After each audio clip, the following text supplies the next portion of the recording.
इक्कीस में 21 गो रखेम भतार हो। आए हाय हाय 21 में 21 गो रखेम भतार हो। चांद रिकॉर्डिंग स्टूडियो मीरगंज।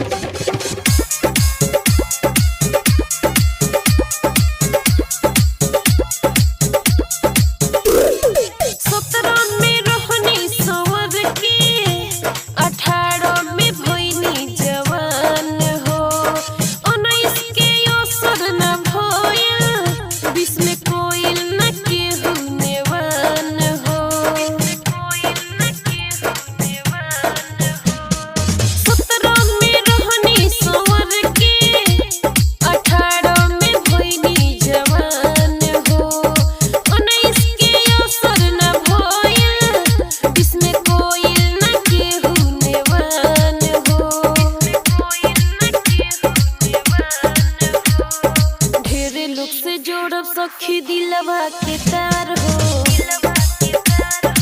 आए हाय हाय 21 में 21 गो रखेम भतार हो।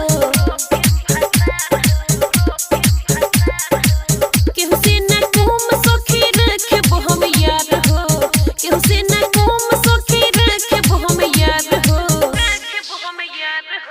21 में 21 गो रखेम भतार हो।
खानी बाटब सखी सबका के प्यार हो।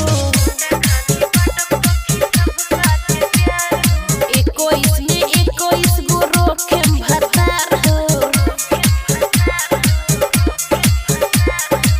केहू से ना कम सखी रखेब हम यार हो। केहू से ना कम सखी रखेब हम यार हो। 21 में 21 गो रखेम भतार हो।